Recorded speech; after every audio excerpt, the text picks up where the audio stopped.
2절 3절 말씀 봅니다. 요한일서 3장 2절 3절.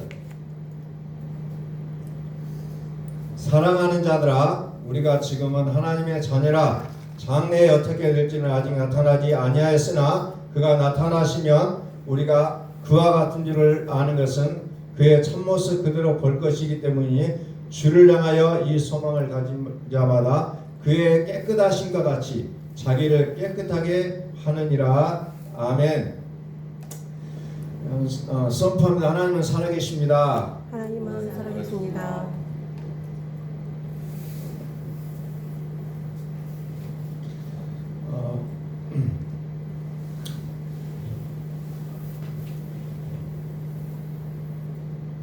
모처럼 봉어산을 한번 올라가 봤어요. 우리 용담동에서 올라가면 좀 가까워요. 그래서 마음국에서 올라갔다가 가장 짧은 코스가 어디냐고 1.2km 써있길래 그걸 쭉 내려와 봤어요. 상당히 경사가 졌더라고요. 쭉 내려오면서 느껴지는 게 예전과 같지 않다는 거죠. 허리에 그 무리가 많이 가더라고요. 그동안에 어떤 그런 거에 대해서 별로 그렇게 감지를 못했었는데 허리가 굉장히 하중을 많이 받더라고요. 가파른 데로 내려오니까. 그래서 사람이 또 세월이 흘러가면 또 많은 변화가 있구나라는 것을 많이 깨달았습니다. 그래서 그 허리의 그 느낌들이 며칠 가더라고요. 뭐 그렇게 많이 아프다 그런 건 아닌데 며칠 가더라고요. 그래서 우리의 몸이 날마다 변화가 되고 있다는 거예요. 그런데 우리의 이 몸에 변화가 있듯이 우리가 소망을 가진다는 것이 또 한번 생각을 해봤죠. 이 땅에 가진 소망은 날마다 후퇴해요. 사실은 아무리 나라가 발전이 되고 경제가 발전이 되고 과학이 발전돼도 이 땅에 대한 소망은 갈수록 짧아진다는 겁니다. 그런데 우리의 소망을 영원히 늘릴 수 있는 방법이 뭐가 있느냐? 오늘 성경에서 주를 향하여 소망을 가진 자라고. 주를 향하여. 하늘에 대한 소망을 가지면 가질수록 우리의 소망은 더 커지고 더 커지지만 이 땅에 대한 소망은 날이 가면 갈수록 세월이 흐르면 흐를수록 점점점 짧아질 수밖에 없다는 거죠. 왜? 우리의 사는 날은 짧아질 수밖에 없어요. 계속해서 짧아지고 있다는 겁니다. 아무리 오래 산다고 할지라도 살아가면 살아가는 만큼의 소망이 작아지고 있다는 거예요. 그러나 하늘에 대한 우리의 소망은 가지면 가질수록 날마다 더 커진다는 거죠. 이게 믿음이잖아요. 이게 우리가 하나님을 믿기 시작한 그때보다 세월이 흘러서 10년 20년 지난 이 세월이 오히려 더 하나님에 대한 소망이 더 커지는 그런 우리의 경험이 있으시기를 소망합니다. 커져야 된다는 거예요. 과거에 믿었던 나의 신앙의 내용보다 지금 믿고 있는 나의 신앙의 내용이 점점점 커져야 된다는 거죠. 이것을 우리는 성장했다라고 얘기하잖아요. 성장했다. 그런데 과거에 믿는 나의 모습이나 지금이나 똑같은 모습으로 여전히 변하지 않는 모습으로 살아간다면 그것은 큰 우리의 문제의 모습으로 볼 수밖에 없다는 거죠.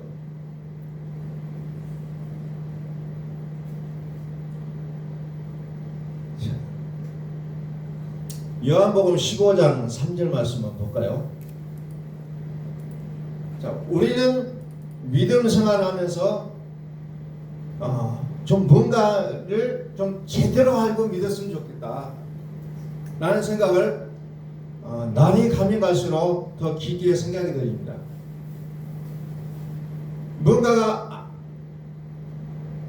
뭔가 우리 속에 채워지지 않으면 우리는 계속해서 바람에 나는 겨와 같은 인생을 살아갈 수밖에 없다는 거죠. 요한복음 15장 2절 무릇 내게 붙어 있어 열매를 맺지 아니하는 가지는 아버지께서 그것을 제거해 버리시고 무릇 열매를 맺는 가지는 더 열매를 맺게 하려 하여 그것을 깨끗하게 하시느니라. 자, 성경에서 말하고 있는 내용의 가장 중심에 서 있는 건 뭐냐? 깨끗하게 한다는 게 깨끗하게 한다. 자, 3절. 너희는 내가 일러준 말로 이미 깨끗하여졌느니라. 이미 깨끗하여졌느니라. 성경은 계속해서 말하고 있는 게 뭐냐? 깨끗함을 얘기하고 있다는 거죠. 깨끗하다. 내가 이미 일러준 말로 이미 깨끗하였느니라. 내 안에 거하라. 나도 너희 안에 거하리라. 가지가 너희 안에 붙어있지 아니하면 스스로 열매를 맺을 수 없음 같이 너희도 내 안에 있지 아니하면 그러하리라. 깨끗해졌어요. 그런데 그 깨끗함이 뭘로 나옵니까? 내 안에 거하라. 나도 너희 안에 거하리라. 하나님이 내 안에 와서 살아주겠다는 약속이에요. 그냥 종교는 나의 인생과 종교는 어쩌면 따로 되어 있어요. 그러나 하나님을 믿는 이 믿음 안에는 따로가 아니라 하나로 되어 있다는 거예요. 그래서 우리는 보통 기도 따로 하고 내 삶 따로 하고 성경 읽고 내 삶 따로 하고 이런 것이 우리의 보편적인 신앙생활이요. 그러나 하나님을 믿는 믿음이라는 것은 그게 아니라 하나로 되어 있다는 거예요. 하나님이 내 안에 오셔서 살아주신다는 거예요. 살아주신다는 거죠.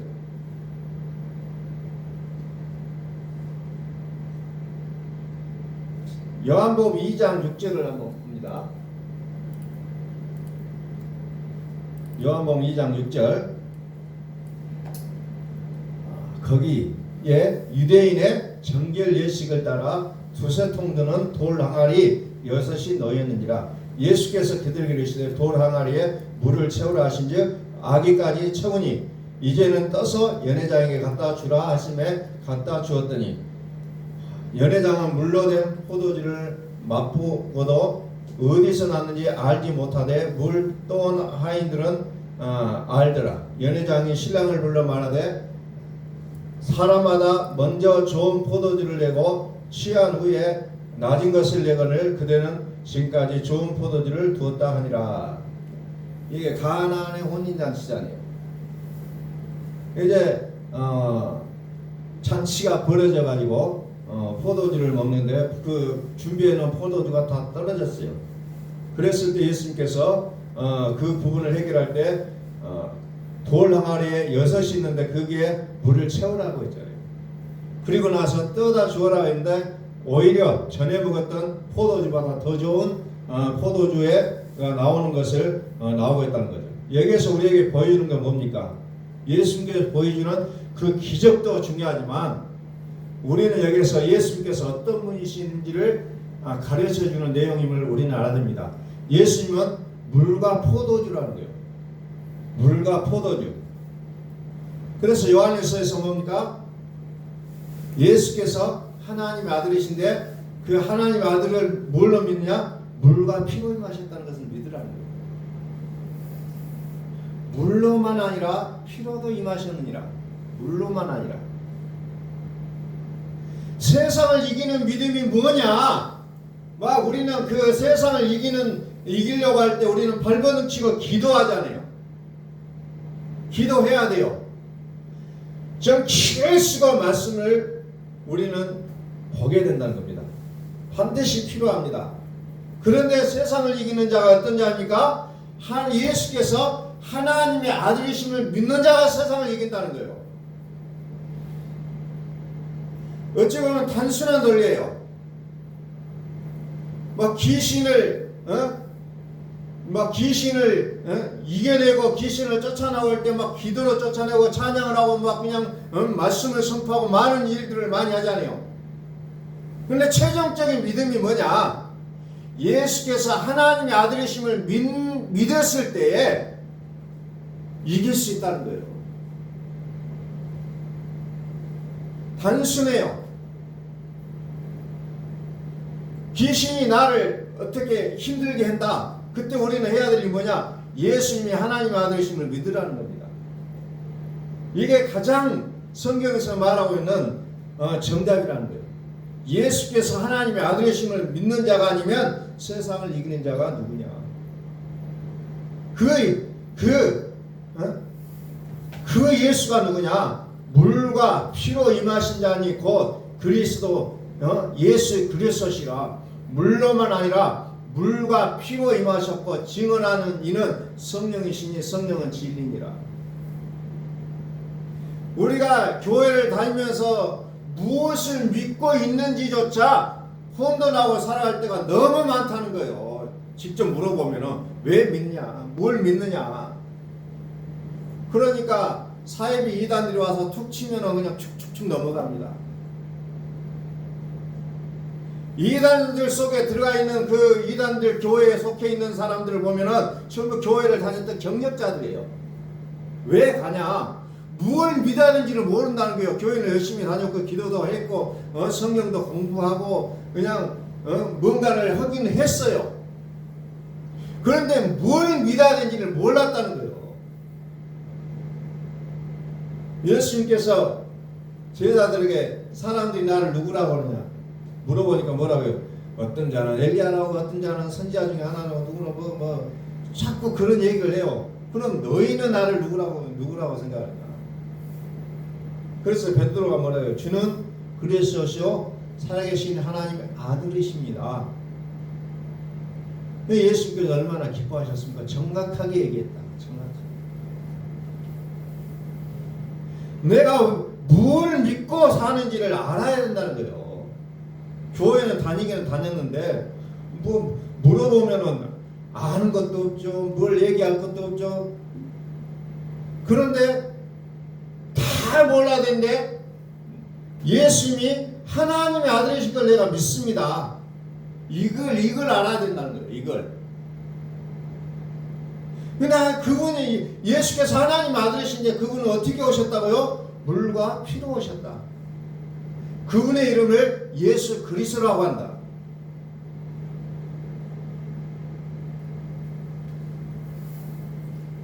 그래서 우리는 어때요? 어떻게 하나가 되냐? 세례라는 것을 통해서 하나가 됐다고 했잖아요. 그리스도 예수와 합하여 세례를 받은 우리는 그의 죽으심과 합하여 세례를 받은 줄을 알지 못하느냐. 그의 죽으심과 합하여 세례를 받음으로 그와 함께 장사된다니 이는 아버지의 영광으로 말미암아 그리스도를 죽은 자 가운데서 살리심과 같이 우리를 또한 새 생명 가운데서 행하게 하려 하심이라.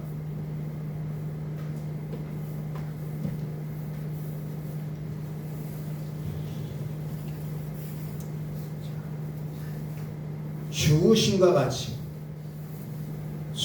같이 합하여 세례를 받음으로 그와 함께 장사된다니.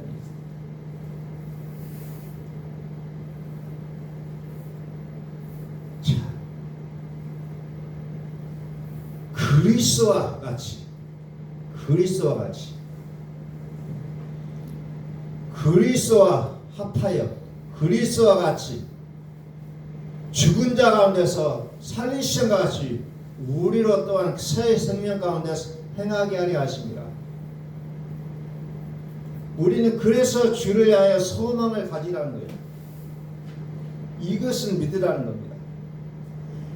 예수께서 나를 위하여 죽으시고 나를 의롭게 하여 살아나셨음을 믿는 이 믿음이 결국은 우리를 새 생명 가운데 살게 한다는 거죠. 그래서 우리의 믿음의 내용을 정확하게 알고 살아야 된다는 겁니다. 그래서 이스라엘 백성들이 그 홍해를 지나는 과정들,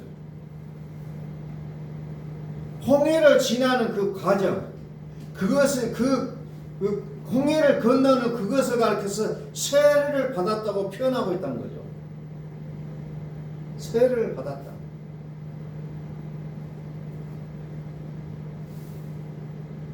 그러면서 또 뭐가 나옵니까? 신령한 반석으로부터 물을 먹게 됩니다. 그러면서 구약 성경에 나오는 그 신령한 반석을 가리켜서 뭐라고 이해를 해야 되냐? 그것은 곧 그리스도라고 이해를 해야 된다. 사도 바울이 고린도전서 10장에서 그렇게 설명을 해주고 있어요. 구약의 사건이 그냥 그 사건으로 끝나는 것이 아니라 그 사건을 통해서 무엇을 하나님께서 우리에게 말씀하시느냐를 분명하게 그 의미를 깨달아야 된다는 거예요. 성경은 어떤 사건이 주어졌을 때 그 사건으로 끝나는 것이 아니라 그 사건을 통해서 우리에게 어떤 메시지를 전달하느냐, 이것이 더 중요하다는 거였다는 겁니다.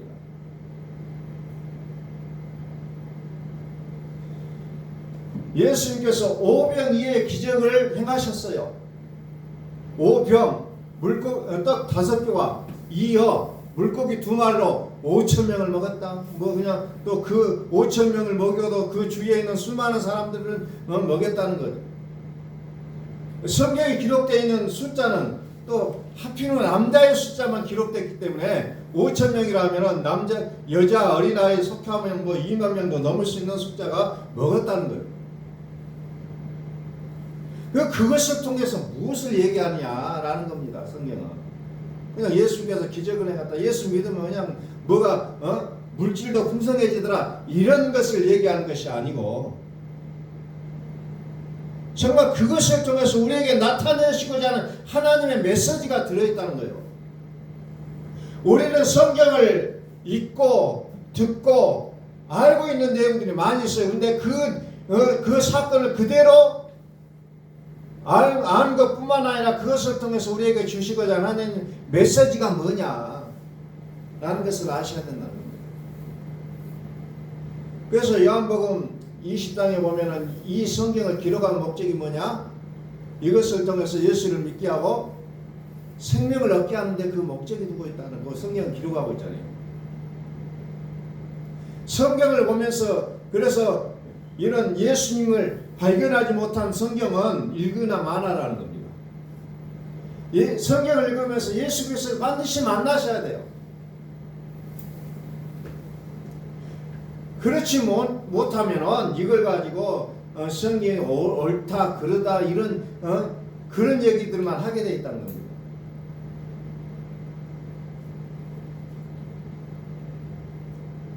누가복음 22장 19절 봅니다.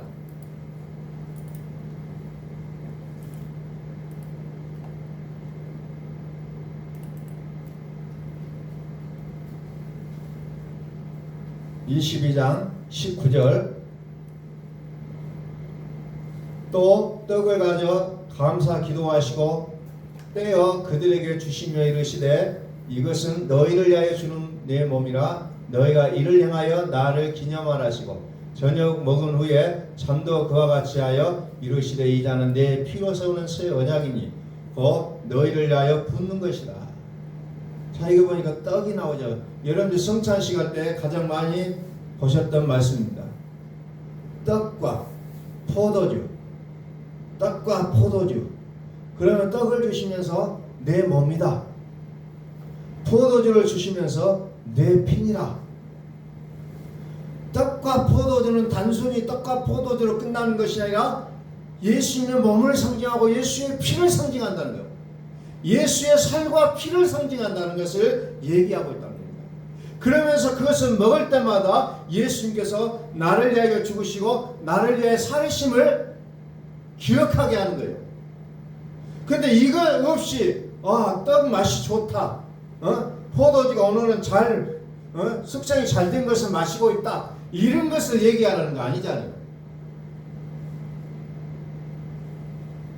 내 살을 먹어라, 내 피를 마셔라, 그래야 너희에게 구원이 있다, 그래야 너희가 깨끗해진다 라는 것을 성경을 말씀하고 있다는 겁니다.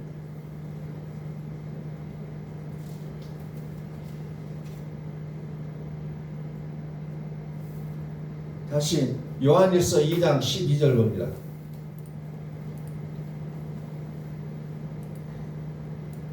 (2장 12절)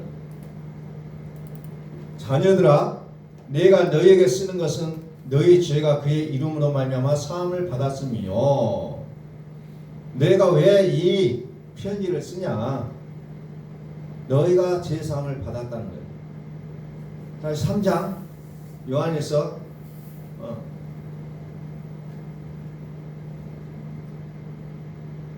3장 2절 한번 볼까요? 자, 사랑하는 자들아, 우리가 지금은 하나님의 자녀라. 장래에 어떻게 될지는 아직 나타나지 아니하였으나 그가 나타나시면 우리가 그와 같은 줄을 아는 것은 그의 참모습 그대로 볼 것이기 때문이라. 하나님의 자녀들아. 근데 그 자녀들은 누구냐? 하나님의 자녀를 얘기하고 있다. 다시 요한에서 2장 12절. 자녀들아, 내가 너에게 쓰는 것은 너희 죄가 그의 이름으로 말미암아 사함을 받았으며, 아비들아, 내가 너희에게 쓰는 것은 내가 태초부터 계신 이를 알았으며, 청년들아, 내가 너희에게 쓰는 것은 너희가 악한 자를 이기었습니다. 악한 자를 이기었습니다. 즉 악한 자를 이겼다는 이 말은 주를 향하여 이 소망을 가진 자마다 그의 깨끗하심과 같이 자기를 깨끗하게 하셨느니라. 깨끗하다는 얘기가 같은 거예요. 이겼다. 깨끗한 자가 이긴다는 겁니다. 그렇지 않으면 이길 수가 없는 거예요. 깨끗하다는 것은 뭐예요? 예수를 하나님의 아들로 믿었다는 거예요. 자, 베드로후서 3장 5절을 찾습니다. 베드로후서 3장 5절.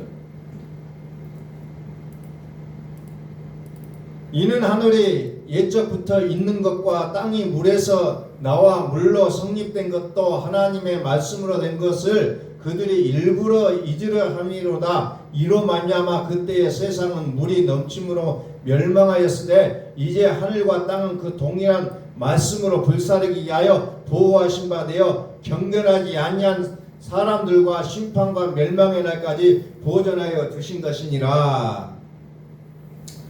옛날에 하늘은 어때요? 물로 망했잖아요. 그런데 앞으로의 하늘과 땅은 뭘로 망한다? 불로 태우겠다는 거예요. 불로 태우겠다. 그런데 그 하늘과 땅은 뭐예요? 이제 하늘과 땅은 그 동일한 말씀으로 불사르기 위하여 하늘과 땅. 자, 고린도전서 8장 5절을 같이 펴나요. 이 하늘과 땅이라는 게 어떤 의미를 가지고 있느냐요. 우리가 예수님이 그냥 그 구름 타고 오신다라는 믿음을 가지고 있잖아요. 근데 그 내용이 무엇을 뜻하고 있는지를 대개의 경우 알지를 못한다는 겁니다. 성경에서 말하는 하늘이라는 게 뭐예요? 8장 5절에 보니까 고린도전서 8장 5절 비록 하늘에나 땅에나 신이나 불리는 자가 있어 많은 신과 많은 주가 있으나, 자 여기에 보니까 하늘에나 땅에 뭐가 있어요? 신이나 불리는 자가 있다 했잖아요. 그것도 많은 신과 많은 주가 존재한다 그랬어요. 하늘과 땅은 우리가 보여지는 파란 하늘 뭐 이런 개념이 아니라 성경에서 말하는 하늘과 땅은 이런 내용을 품고 있다는 거죠. 많은 신과 많은 주가 있다는 거예요. 그들이 활개치고 있는 거예요. 그 내용을 에베소서 1장 20절에서 보면 뭐라고 기록되냐면 그 하늘에 뭐가 있냐? 모든 정사, 권세, 능력, 주관자, 이 세상뿐만 아니라 오는 세상에 일컫는 모든 것들이 거기에 다 있다고 표현하고 있어요. 단순한 우리 눈에 보이는 파란 하늘이 아니라는 겁니다. 거기는 어떤 많은 정치가 있어요. 권세가 있고 능력이 들어있고 거기에는 신, 주 이런 것들이 가득 차 있다는 거예요. 그러니까 우리가 찾는 그 하나님을 우리가 온전하게 파악하지 못하면 하늘에 있는 아무 신이나 붙잡고 하나님이라고 외칠 수가 있다는 거예요. 그것을 좀 우리가 좀 쉽게 표현하자면 귀신 들렸다는 표현을 할 수도 있겠죠. 그런데 귀신이 안 들렸다고 생각하는 중에도 하나님이 아닌 하나님을 믿고 살아갈 수가 있다는 거예요. 그래서 우리가 정신을 바짝 차리고 정말 하나님을 붙잡으시라는 거예요. 혼돈되게 있어요. 혼돈되게 돼 있어 인간은. 왜? 능력이 나오잖아요. 신비한 체험들이 나오잖아요. 그러면 이게 하나님이네? 이렇게 생각할 수도 있다는 겁니다. 그런데 진짜 하나님을 붙잡으시라는 거죠. 그 진짜 하나님을 이 땅에 보내신 분이 누구예요? 그리스도라고 얘기하고 있죠. 그리스도. 그 그리스도는 에베소서 1장에 보니까 뭐예요? 만물을 그 발에 복종하게 하시고 그를 만물 위에 교회의 머리로 주셨느냐. 그리스도는 만물을 포함하고 있다는 거예요. 만물을 포함하고 하늘의 하늘까지도 포함한 모든 하늘과 땅과 만물을 통치하는 주로 하나님께서 그리스도를 우리 안에 살게 하셨다는 거예요. 그 그리스도를 붙잡을 때에 진짜 신 중의 신, 주 중의 주, 만왕의 왕, 그분을 만난다는 거예요. 그래서 요한계시록은 뭐예요? 통치자, 만왕의 왕, 이렇게 표현하고 있잖아요. 모든 신들 위에 군림하고 계시는 그 그리스도, 그분을 우리에게 믿게 하셨다는 거예요.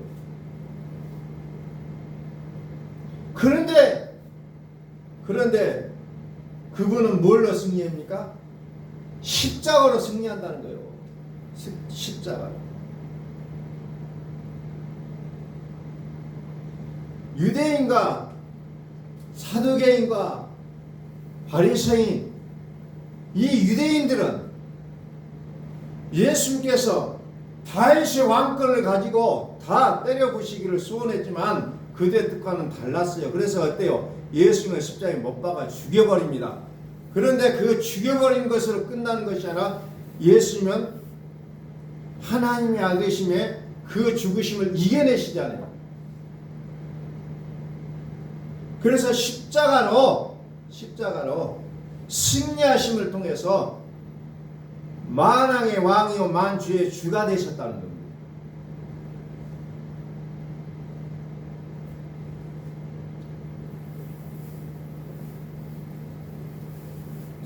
베드로후서 3장 7절을 보겠습니다. 베드로후서 3장 7절. 이제 하늘과 땅은 그 동일한 말씀으로 불사르게 하여 보호하신 바 되어 경건하지 아니한 자들의 심판과 멸망의 날까지 보존하여 두신 것이니라. 하늘과 땅을 심판과 멸망의 날까지 보존하여 두신 것이라. 8절. 사랑하는 자라 죽기는 하루가 천년 같고 천년이 하루 같다는 이 한 가지를 잊지 말라. 주의 약속은 어떤 이들이 더디다고 생각하는 것 같이 더딘 것이 아니요 오직 주께서는 너희를 대하여 오래 참으사 아무도 멸망하지 아니하고 다 회개하기에 이르기를 원하시니라. 그러나 주의 날에 도적같이 오리니 그 날에는 하늘이 큰 소리로 떠나가고 물질이 뜨거운 불에 풀어지고 땅과 그 중에 있는 모든 일이 드러나리로다. 하늘은 신이 있다고 했어요. 많은 신과 많은 주가 있다고 했어요. 근데 그 하늘마저도 하나님께서 불로 심판하겠다는 거예요.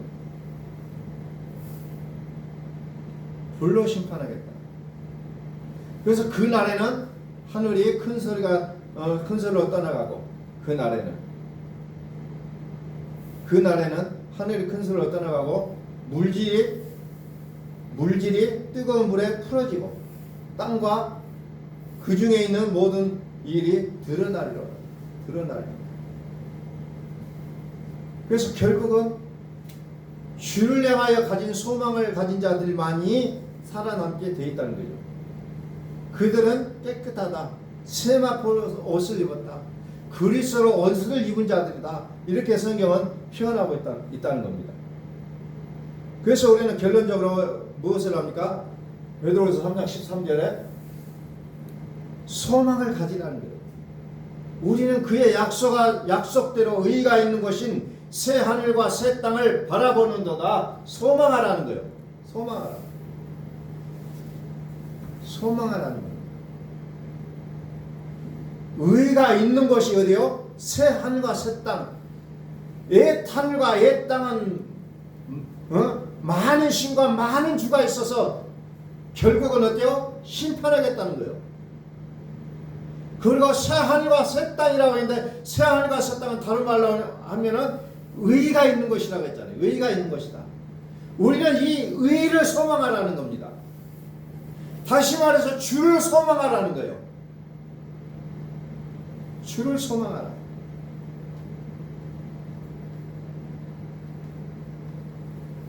주를 향하여 이 소망을 가진 자마다 그의 깨끗하심과 같이 자기를 깨끗하게 하느니라. 우리 한번 선포합니다. 하나님은 살아계십니다. 하나님은 살아계십니다. 하나님이 내 안에 오셔서 살아주시겠다고 하는 이 약속은 어떤 것을 주시는 것보다 더 큰 축복이라는 겁니다. 어떤 거 하나 먹고 떨어지는 것이 아니라 영원히 나와 함께 살겠다는 이 약속처럼 큰 약속은 없다는 거예요. 나를 깨끗하게 하신 후에 내 안에 자리 잡고 사시겠다는 거예요. 그러면 우리의 삶의 모든 것들은 더 이상 고민이 있을 수가 없고 근심이 있을 수가 없는 그 세계로 살아갈 수밖에 없다는 겁니다. 그래서 하나님은 가장 핵심적인 것, 내가 너희 안에 살겠다는 거예요. 그게 창세기부터 요한계시록에 나와 있는 내용입니다. 그래서 우리는 하나님의 살아계심을 날마다 선포하는 삶이 되시기를 예수 그리스도의 이름으로 선포합니다. 우리 기도하겠습니다.